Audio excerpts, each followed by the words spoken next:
Have you been trying super hard to manifest, but it just doesn't seem to be working? I'll be sharing my foolproof tips on how to make sure your manifestation becomes a reality. Hey guys, I'm Kim and welcome back to the Higher Vibes Tribe community where we talk about everything law of attraction, mindset, and becoming your highest self. Today, we're going to be talking about what to do when your manifestation just doesn't seem to be happening. Sometimes it does seem like there's just so much information out there. We try so hard and we incorporate all these different methods everyone is talking about, like visualization, scripting, the 2-cup method, the 55 times 5 method, the 33 times 3 method, the 17-second method. The list goes on and on and on, and you've been doing all of these things, but yet your manifestation hasn't come to fruition yet. But sometimes it's just easier to do less. Yes, you can manifest better by doing less sometimes. When we try to do so much, or we're constantly thinking about it and constantly trying all these different techniques, we kind of become obsessed with it. We're constantly wondering why it hasn't happened yet and just why it's taking so long. Or we even question if the law of attraction even works. Or then we start wondering, can this desire ever actually be ours? And then all the stress and doubt creeps in, and then it's honestly just downhill from there. I honestly feel like this is a major problem that a lot of people have when it comes to manifesting. If our manifestation doesn't happen automatically, then we start to get worried about if it's going to happen at all. We need to get into the rhythm of trusting the universe and of knowing that it will take time sometimes. Not because we don't deserve it, not because we can't have it, but sometimes we just need to get into alignment, and sometimes things take time for whatever reason. Remember, everything happens in divine timing, so even though you want it right now, it might not be the most opportune time for you to get it right this second. And when we come from a place of lack or worry, we can never be aligned because we're putting out that energy and those vibes of lack and worry. And you know, when manifesting, we need to be aligned with our desire. We need to be putting out emotions that we would feel as if our desire was already here. As we know, like attracts like, so you're simply going to be attracting more of whatever you're putting out there. I feel like a lot of times we get stuck in this state of wanting. We want this so badly, but if you are always wanting, then you're just going to attract more want. But if we are able to get into that state of having, feeling like we already have whatever we want, then we're just going to attract more of that having. So what should we actually be doing? And by the way, guys, if you're enjoying this so far, I would really appreciate it if you could take a second to like, subscribe, and hit that bell notification. It would really help me grow and get this message to as many people as possible. So first, I would pick one manifesting method that resonates with you the most. Like I said, there are tons of different techniques out there. I've talked about a lot on my channel, but you can also just YouTube others as well. My personal favorites are visualization and scripting. They are just the most straightforward and feel the most effective for me personally, but take some time, test different methods out, and see which feels the best for you. It's all about how it feels to you. You don't want to be doing a method and then the whole time you're doing it, you're like, oh, this is so stupid. I feel so weird doing this, because it's probably not going to work for you. I've tried certain methods and I just did not feel good while doing them. It's really just about testing things out and seeing which ones work for you. You want to pick something that makes you feel excited, empowered, and makes you want to do it. I know when starting out with the law of attraction, this might be a little bit difficult at first. It's easy to doubt the law of attraction if you've never really used it before or you haven't manifested anything yet. But honestly, anyone can do it, and so many people have done it already. If you need some inspiration, just look it up on YouTube. So many athletes and celebrities use the law of attraction, some notable ones, and my personal favorites are Conor McGregor, Jay-Z, Russ, Diddy, pretty much any athlete. Honestly, the list goes on and on and on. Just YouTube it and there will be a video of them talking about it, so this hopefully can increase your confidence a little bit, seeing someone that has already achieved success talk about and preach about the law of attraction. And you know, there are probably also people in your own life that use the law of attraction, but you just haven't had that conversation with them yet, or they're using it but they actually just don't know that it's called the law of attraction. But I really just feel like hearing other people talk about the law of attraction and hearing their success stories just increases my confidence in my own manifestation abilities. But again, the best way to do this is just to try it out for yourself. But you really need to go into manifesting believing that it is going to work for you. If you go into it doubting, you're pretty much already setting yourself up for failure, because it really does all start with the belief that it is going to work for you. So yeah, this might take some trial and error, but just keep going until you find a method that is right for you. Trust me, there's definitely something out there that will work for you. Please just count how many times I say work for you in this video. I feel like I've said it a million times already. But once you have found what that method is, sit down and think about your desire. Before sitting down to manifest, I always make sure I have a quiet space, that it's not too noisy around me, and I'm just calm, present, and centered. I put my phone away, get rid of all distractions, and just focus on my breathing for a bit. This just gets us into the right frame of mind, slows our thoughts down, and gets us ready to have a little conversation with the universe. So once your thoughts have slowed and you feel ready, put all of your energy into manifesting that desire. It's not enough to simply go through the motions. You need to focus on the emotions emotions instead. You need to act as if by feeling your desire has already happened. So take a minute and ask yourself, how would you actually feel if your desire had already happened? It doesn't only have to be, oh, of course, I would be happy. What else would you feel? Would you be a little bit nervous? You might be a little bit anxious, hopeful, excited. Be super defined with this part. The more real it feels, the more powerful your manifestation is going to be. Oh my gosh, my hair is so crazy today.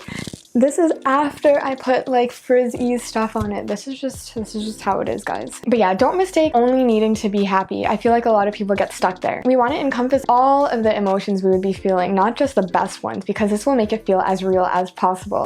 Stay with these emotions, encompass them, embody them, make it feel like it's already your reality. Pretend like you are already there. So once you've done that technique, we need to let go and detach. I think these are two different things. Letting go for me is kind of like closing off my manifestation session. For me, I like to let go by kind of telling the universe, thank you so much for all these blessings. I am so grateful for what I already have, but now I'm letting this go and leaving this up to you. And then that would pretty much conclude my manifestation session. So that's how I personally let go and end my manifestation routine, but that is just letting go. Then after, I have to continue on and detach and remain detached from this manifestation. I think of letting go like simply letting it off into the universe. Like you have a helium balloon and you're holding on to it when you're manifesting, and then you let it go, and that's letting it go, letting your desire go off and float away into the universe. It's not really mine anymore, it's off floating in the clouds somewhere. The only difference is your manifestation will actually come back to you, unlike the balloon. But detaching is how you go about living your life after you've done your manifestation practice. Not constantly being worried about it, not constantly obsessing over it. You're just chill because you know your manifestation is on the way. I've heard this example before, but I think it's a great one, so I want to share it with you guys. So think about when you order food at a restaurant. You tell the waiter your order and then you just wait. You talk to and enjoy the company of whoever you're with. You don't stress and worry if your order is coming. You know you've placed your order. They're working on it behind the scenes, and then when it's ready, it's gonna come to you. You don't spend your time worrying with your friend, oh my god, is my order coming? Oh my god, did they forget it? You just sit there because you know it's coming to you. And this is pretty much the exact same thing with your manifestation as well. You need to trust and know that you've told the universe what you want, and the universe has heard you. It's working on your desires and it's coming your way. Don't stress, don't doubt, just go on living your life happy and in the moment. And this doesn't mean that you can't think about your desire. I feel like a lot of people get mixed up and think that letting go and detaching means not thinking about your desire, and that just isn't realistic and that isn't true. We're obviously going to think about our desire here and there. Letting go just means that you shouldn't worry about it. I mean, it is better if you can just let go and forget it altogether, but if you are going to think about it and it does pop up into your mind, whenever it does, just think, I'm so grateful I have this thing into my life. I'm so excited about it, instead of coming from a place of worry about if or when you're going to have it. And over time, this will get easier because your trust in the law of attraction and the universe will just grow as you begin to manifest more things. You won't be worried about if it's going to come. You'll know it's going to come and you'll know that it's on the way. You'll just become busy focusing on your own life, hanging out with friends, personal projects, working out, whatever it is. You won't be stressed about your manifestation. And then one day you're just going to wake up and your manifestation will have just walked up on into your life just like that. Also, another way to build up trust in the law of attraction is to start manifesting small things first before those big things. Like literally just trying to manifest seeing a rainbow or a bluebird. Then once you see that you are able to manifest those small things, your confidence will increase, and then you'll be able to manifest those bigger things because you'll be able to trust and let go. And also, you don't need to take this too seriously. For real, remember when I mentioned earlier this is something that messes up most people? Thinking about and worrying if and when their manifestation is going to come true only leads to more worry and stress, and that's the vibe that you're going to be putting out there. And that prevents it from happening. Seriously, just have fun, let go, don't take it too seriously, enjoy the present moment. The law of attraction and manifestation is all about just having fun and being light and being free. We're only here temporarily, so let's just enjoy the present moment instead about worrying if our desires are going to come true. And do you need to do this more than once? Personally, I do like to do my manifestations more than once. I do my manifestations just to keep my vibe high and to keep myself into alignment with my desire. And I just manifest more than once so I can just keep feeling like it's already mine. But I don't do manifestation over and over again because I'm worried. I just do it to keep my vibe high and aligned. It's important to manifest and come from a place of knowing that you can have it instead of being worried and scared that it won't come true. So if you are going to manifest more than once, do it for the right reasons. But I do think for the most part, you should only try to manifest one thing at a time so you can put all of your energy into that one thing. There are a few exceptions for this, like maybe when it comes to scripting, but for the most part, when you're doing manifestation techniques, try to only focus on one thing at a time because it's really important that your desire is communicated clearly and effectively to the universe. And when we try to manifest too many things at once, I feel like that message and those energies kind of get jumbled up and it isn't communicated as clearly. And our energy is kind of divided, so I think it's just better to just focus it all into one thing. Detaching is simply about knowing that you are deserving of your desire and that it's on its way to you. You go on living your life knowing that you are worthy of that desire. And in the meantime, you're just grateful for all the things that you do have, and you just enjoy the moment because you know these amazing things are on the way. That is literally all there is to it, guys. So the main takeaway I want you guys to have today is to communicate your desire. Feel it, let go, and then detach, trusting that it's on the way and enjoying your life in the meantime. And guys, if you found this video at all helpful, please like and subscribe, and as always, until next time, sending good vibes your way.